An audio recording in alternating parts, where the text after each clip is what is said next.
All right, I think we are about ready to get going here. We got more fun NES games. We got MixMastaPJ about to show us American Gladiators, truly a phenomenon. I think, that should be all set. Go ahead and give me the countdown whenever you're ready. All right, we're going to get started here when I hit A button on one player start. So I guess we can jump right in. 3, 2, 1, go. All right, so American Gladiators, made by Game Tech there, late 80s, early 90s. In typical Game Tech fashion, not the most stellar gameplay or nearly anywhere close to a good rendition of its TV show counterparts. They really took a lot of liberties with the license here, and they were like, all right, well, then instead of making like one really bad game like we usually do, let's throw like 5 mini games in here, and maybe one of them is good. So they're not really, the events don't really, you're not doing this in the TV show. There's no one's like jumping from platform to platform, and man, it's just against the rules to stand on the opponent's platform when you're playing Joust like this, but it's just kind of a platform style of Joust here. We have 4 different gladiators we got to beat in each level. Oh, we shouldn't have jumped yet. Mixing up my strategies there from level 1 to level 4. All right, so then we got to beat all 5 of these events 4 different times, and they get a little bit harder each time, and we're already done Joust 1. I'll explain a little bit of the intricacies of Joust when they take a little bit longer here. But so we have the Joust, we got the wall, we have Human Cannonball, Powerball, and Assault. And once we do each of those things 4 times, then we'll go to the obstacle course at the end, called the Eliminator. If you guys remember the TV show from back then, that was it's going to look nothing like that. I promise you there. Like, look at this wall.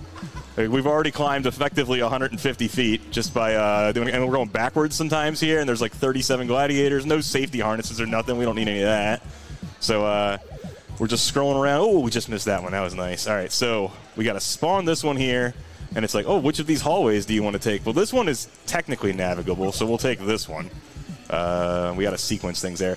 You guys can't see my hands here, but I'm playing this like I'm playing the piano, like using the middle finger and index finger and just tapping left and right back and forth really, really fast. It's a weird way to hold an NES controller for sure on this event. The longer walls, if you die really late, it could definitely be an exhausting thing for someone who's old enough to even want to play this game, to be able to have to do that too many times. So hopefully we don't take any wall deaths today. The next event, Human Cannonball, this is also quite ridiculous. First of all, the platforms are moving. They definitely don't do that in TV. Secondly, there's going to be like 4 of these guys right in a row, and we're like flying off of the rope and just cleaning these guys out. So, the patterns get a little bit more tricky. It's not quite the same. Like you can see now that we're a little bit off sequence here. And then they're like, it's level 1, so they don't want it to be too hard, but they make this one really tricky. It's actually impossible to jump on the rope and then first swing through to time it and hit that guy, because he will throw the blocker up if you release too high. But if you wait till the second time through, it gets a little bit sequenced better, and then you can take him out there. So it seems like we wasted time there, but that's actually the fastest way you could take care of that gladiator. Then this one here, another little bit off sequence, but you can hit this guy in the first hit. So there we go. That's Human Cannonball. These level 1 events are really just kind of introductory. You're going to see how insanely ridiculous Human Cannonball can get, because we got a couple glitches a little bit later that we can clip through the ceiling and take out a 4th gladiator a little bit faster. We get a gloves power up, and then some of them end up being long distance. Now, Powerball was always the most dangerous event on television. It didn't seem like it was, but apparently hitting people like football players on effectively miniature golf felt on cement was not good for people's knees or shoulders and any of that. So anytime you saw a contender or a gladiator got injured, it wasn't usually in the scary-looking events like Atmosphere or climbing the wall or something like that. It was almost always in Powerball, because you just had guys flying into each other hitting Studio 17 in Burbank, California's cement floor. So here we go.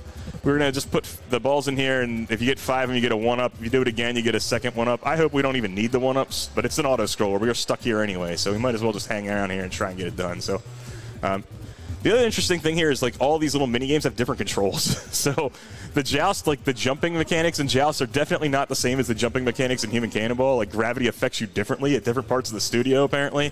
This is just a top-down running game. It runs similar to the way that Assault does, with kind of like the hallway you see there with the people on the sides. But you can actually run faster in this than you can in Assault. So you'll see Assault here. This is the game most people remember from American Gladiators, but not like this version, because there wasn't a giant turret on wheels in the background going back and forth with 3 HP. And you didn't actually have to shoot the gladiator in the real one. You just had like a bullseye above his head. But we also get 3 HP, so it's not so bad. But it plays a bit more like a shmup. So we're going to take him out eventually, man, if we get some good... Okay, well, if you don't hit him... Okay, we did hit him 3 times. If you don't hit him 3 times, you can just run to the finish line, and hopefully you don't get hit 3 times first. But those were the first 5 events. We're done what they say is 25% of the game, but I promise you it's a lot more than that. So now it's all going to get a little bit trickier here. So we're going to go to Joust 2, and these guys have a little bit more vulnerability complexity than the Joust 1 guys do. You'll see that, like, it looks like, oh, he's vulnerable if you hit him right in the middle, and then, like, he starts blocking there. So he's got, like, kind of like a fighting game, like, pattern to him, where, like, you kind of have to just kind of know where to hit at certain given times based on the patterns that each gladiator presents. So, like, this next one, at the very beginning of the fight, he's going to be vulnerable low until he's not, and then he's going to be vulnerable high until he's not, and then he'll be vulnerable mid. So you just have to kind of, like, time when that is, and if you get too close to them, they can actually parry your hits. I don't know how many of you guys actually play a lot of fighting games, but they can basically channel the energy of your hit back at you and push you backwards there. So this is obviously not going well. I mean, we're just wasting a whole lot of time here just hitting this guy as he's blocking. We've kind of gotten lost in the pattern now. So, all right, let's hope he's vulnerable there. Nope, maybe. Low, nope. Going back. Wow. What a duel this is, man. This would be incredible television if this was happening. Like, oh my gosh, they're just hitting each other. What a great round of fighting this is. All right, you just want it high every time? There, I finally gave it to him high and he was blocking it. Too close. Gonna parry me. This is an incredible battle. All right, my gosh, jeez, finally took him down. You know, they say that we're fighting Nitro here, but it's like 4 different gladiators, so I don't know which one. Is this guy supposed to be Nitro? I don't think the last guy was Nitro. I don't think his melanin count was that high, but yeah, so we're going to try and get the super stick here that we did last time. Basically, if you connect on your first hit on the 4th gladiator while you have the super stick, then it automatically kills him. Luckily, we know his vulnerability is low, so he takes a lethal hit to the kneecap and goes straight down to the ground. So pretty big fall from up there. I hope he's okay. I'm assuming those are blue, like, safety mats down there, but it looks like they've got roughly 200 of them, so that's quite the budget of safety that they spent on Joust that they didn't spend on wall, because we don't have any of that here, and we're just going to climb up this ridiculously bright-colored wall that matches nothing else in the game palette-wise. Interesting. All right, so this wall also has, for the first time, we're going to see a pair of gloves, and the gloves are kind of nice. They allow me to not have to do this, like, finger keyboard tapping over here on my right hand, but I lose all precision. So it basically just says, all right, cool, give your hands a break. But now when I tap it, like, every frame that I'm holding it moves me a little bit that direction. And especially in this part up here where I'm really trying to be precise and, like, navigate this diagonal section, yeah, you automatically fall down if your hands are not touching a grip. So, like, as long as I have one hand on one grip, I can stay on the wall. But as soon as, like, my hand is, like, if I'm not on a grip and then I move the other hand, I fall immediately. So the gloves can be really risky in that regard. Let's do a quick dash here. All right, that's wall 2. Then we had some scaling down there. I don't know if you guys saw. Also, look at that crowd in the background. First of all, they look like they're about a quarter mile away. But 2, look at all of those people. I think that's more people than have ever attended American Gladiators cumulatively, but we'll see. All right, Human Cannonball 2. First, we're going to see this couple speed changes here, but we're also going to see those gloves come back that we just saw on the wall a second ago. They do a completely different thing this time, though. Rather than not having to tap the hands back and forth, what we're doing now is if we grab the gloves, we can scale up and down the rope, which to a beginner player is awesome because it allows us to grab the 1-up, but we're hopefully not going to need it. But we're going to grab these gloves here, catch them, grab the rope in a horrible spot, but like I said, they let us slide down the rope here. And if we did this right, we might be able to glitch through the ceiling here if we can get a good jump. So let's see. We go up here to the top. Oh, not quite, but we got the 1-up, so all right. We did it the old-fashioned way. That's okay. We'll try and clip through in Human Cannonball 3. But normally, if you get a perfect jump on the end of the platform at the very peak, right exactly at that frame, then you can clip through the ceiling, and it just knocks out the gladiator on the right side. So you save one cycle of swings that way. So we'll try and do that next time. All right, so Powerball again. This is more difficult because they give you 5 less seconds, and they change the color of the felt. That's it. Everything else is exactly the same. So it makes it slightly harder to get a 1-up or 2 1-ups if you're trying to get greedy. But like I said, we don't really want those, so it doesn't really matter. I don't know. We can get greedy with our 1-ups later because the Eliminator does have a really cool option available to us so that we can play less of the game, because who would want to play more of this game? But if you happen to take a death while 2 hand bikes happen to be spawned, then it will put you automatically in the second hand bike section instead of the first hand bike section. Yes, the Eliminator has multiple hand bike sections. That's you know, a hand bike, the tool that everyone thought was going to happen at every Gold's Gym and whatnot in 1991. That's what I thought. I was a kid. I was like, man, all these guys must work out with hand bikes, and I've never seen one ever. And every gym membership I've ever had, every college, there's never been a hand bike there ever before. So, yeah. Anyhow, I'll talk more about that when we get to another Powerball we got to kill some time with. All right, the only different thing in Assault is they give him 4 HP now instead of 3, and they move the guns into less convenient locations. Now they're on the side of these little bases instead of right behind. All right, cool. We actually give him, oh, nice. 4 out of 5 shots. Pretty good. That's level 2. So we got 2 more after this. Joust is going to get a little trickier. Wall's going to get trickier. Human Cannonball is going to get trickier. Assault's going to get trickier. Powerball is going to lose 5 seconds. Whatever.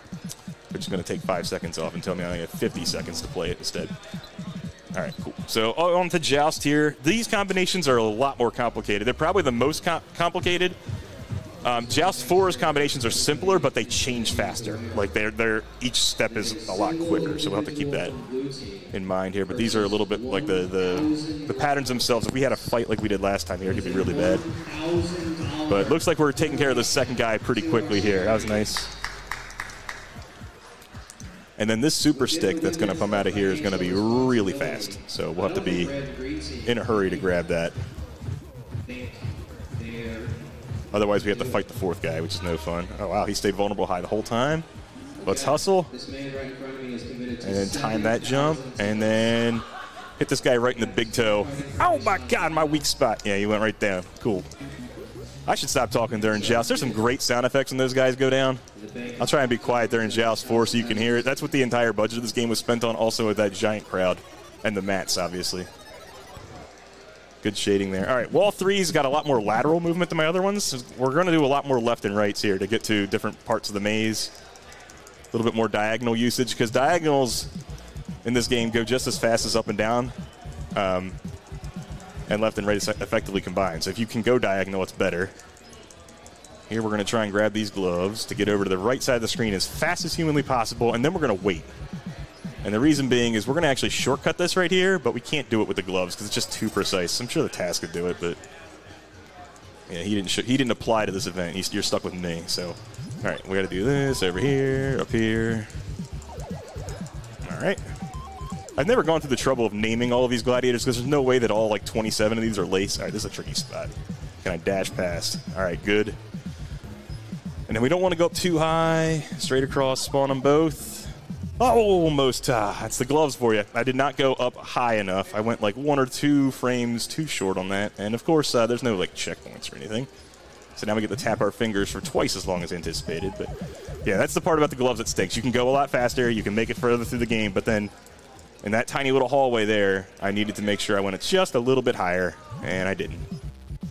And honestly, playing on a different monitor, I had expected that I was going to hold it too long. I thought that like I was going to have just like a touch more lag than I was used to there, and I was going to hold the gloves too long and try to compensate as a result, and that was not smart because this monitor's probably better than most of the ones I ever play on anyway. So, all right, let's go over here. Let's go and try and get this dash again because this gladiator spawns right when I get the gloves, but I can't go up too fast or I have my hand on nothing there, and then I fall down too. So, all right, we'll take it nice and slow. Oh, my goodness. All right, we're just going to let that expire so that we can grab a hold of things and be right where we need to. Cool. Good save. Hoping for deathless, but honestly, if my deaths are all on wall, I can live with that. I'll probably take a death or 2 later and some cannonballs, though. Just because there's a couple that are really tricky. This is where we're first going to have the long-distance shots. This first one's really fast. Look how fast this rope is going. There is no way that this man would survive that. That is unbelievable. All right, next shot here. We're going to take out this purple gladiator. I don't know what his name is. Without even seeing him. Boom. Another big hit. All right. So now we got to grab the gloves again. This time we got to jump without even looking at him. We just got to hope a rope is coming. Oh, right in the stomach. That's okay. You know what? I hit those guys so hard, I had to deserve some sort of punishment for it, right? All right, so. There we go. And now let's see if we can glitch through the ceiling here. It's going to be a little trickier. Oh, my goodness. I jumped too soon. All right. I need to double cycle that. That's all right. All my other glitches you 1 cycle. That one is 2. That's okay. But look how fast this guy is flying. There's no way to make it work that first time. You can get it through the glitch, otherwise you have to wait 3 cycles for the time to magic. Because like I said, he just reaches his arm up and holds that shield and knocks you away otherwise. So we're going to try and hit it right here on this one.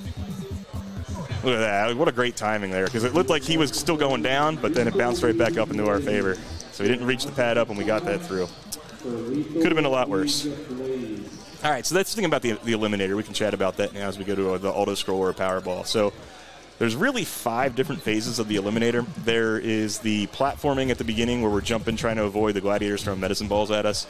And then there's a hand bike section where we're trying to avoid the Gladiators throwing medicine balls at us. And then there's a conveyor belt section in platforming where we try to avoid the Gladiators throwing medicine balls at you. You get the point on that part. And then there's a second hand bike section where we try to avoid the Gladiators throwing medicine balls at us. And then there's the zip line section. Now, the zip line section at the end of the game is kind of an auto-scroller. You can't really do it any faster, but it's an unbelievably large number of zip lines in succession. You guys will see it in a bit. It's kind of wild. Like we probably had to start like 30,000 feet in the air to go through that many zip lines, and yeah, still keep up that kind of speed. But yeah, we might actually get a 2 up here. Nah, never mind. Not enough time. That's all right. We don't even want them anyway, right? All right, these assaults now start getting so tricky with the item placement and the fact that Laser's got 5 HP that it's usually not even worth trying to go for the kill, and you instead use the weapon to kind of just like steer him away from the path you're trying to take and kind of just clear some real estate so that you can get through there. Like, I'm not really even trying to hit him right now. It's cool that we got one, but we're not going to get 4 more in just 2 weapons. So I'm really just using it here to kind of lure him away from me. Uh-oh. We don't want to get hit again. All right, good. Cool. All right, so that's level 3. We got each of these events one more time. Wall 4 is absolutely super-duper technical and tricky, so let's hope that goes well. We're going to have 9 lives like a kitty cat for it. All right, let's see what we got. So Joust, like I said before, these patterns are not very complex, but they switch really fast. So this guy's got a high vulnerability and then a mid vulnerability, so we'll try to just figure out exactly when that's occurring. We got all of them there. That's pretty good timing. This next guy's got a mid and then a low vulnerability, so we'll try to combo it together, but not get too close where he could parry it like that. Yeah, we got a little too close there. Uh-oh, that's not good. I'm trying to get the mic as like far away from the speaker here as possible. All right, we go low to a high combo with this guy. Sweet. And then our last guy, this is guy. Nope, didn't work. So I tried to spawn it faster and then do the back jump there, but didn't quite time it right. That's okay. So we'll have to actually fight this guy who's got a ridiculously complicated pattern, but if we take him out quick enough, it might be okay. It might be just a duel here. I mean, we have a 1 out of 3 chance of guessing it correctly when we get lost in the pattern like this, so. There we go. Nice job. No more jousting. All 16 of those guys done. And for some reason, the crowd decided to show up wearing light blue today. All right, cool. I mean, I thought they were here 17 minutes ago when I started Joust 1. I guess they all brought change of clothes. Good for them. All right, so wall 4, a little bit trickier here, a little bit more complicated. This is our first fast spot, though. We got to dash through here. This is kind of a newer strat to the game to get there and then straight down. So the Gladiators are like SNES, Mario Kart, actually N64 too, like red turtle shells. Nowadays, these kids fire red turtle shells in Mario Kart, and it like follows the track, and it like just goes like on like train tracks, like rails going. Back in our day when we played Mario Kart, it was if you don't have a straight shot, it's going to go heat-seeking for it, and if there's a wall in the way or an obstacle too bad, the red turtle shell's going. That's what these Gladiators are doing. They're just going to go straight for me, and if that means there's a big gap that there's no platform to hold on to, that's where they fall. So we try to lure them into those spots. So we just kind of try and find like vacancies in the wall where when they try to grab it, they fall down. Now we're going to try and wear these gloves out because I don't want to go through here without them, or with them, rather. All right, see here, let me abuse the heat-seeking aspect. See? Like, it's like, oh, she's coming right for me. Oh, she's going to go down just like 1 pixel, and she falls down. We're dead. All right, I'm going to do a really safe strat here. Normally I try to dash through this if I was on like world record pace or something, but we'll just try and cheat it. And we'll just try and spawn this Gladiator here. Because normally I have to try and like dash past her, but I don't want to have to do this whole wall again, so we'll just spawn her and have her die, so that way we can just go all up here all by ourselves and have the finish, and we're done with the wall. We had a deathless wall 4. That's pretty good. We'll take that. All right, no glitches available in Human Cannonball 4, and the last one has a really, really tight timing window that requires 4 cycles. So hopefully it all goes okay, but if not, I hope you don't have to watch the 4-cycle one twice, because that one's pretty brutal. All right. How about that sound effect? Yeah, this thing is moving real quick. The rope's going real quick, so we're going to have to just try and hope. There we go. All right, let's grab these gloves. Sight unseen, jumping before they're there. All right. And we got to 4-cycle this guy. We're not going to grab it this one. That 1-up is tempting. We'll have plenty of time to go grab it. We'll have 4 cycles of holding on, so it's not really that big a deal.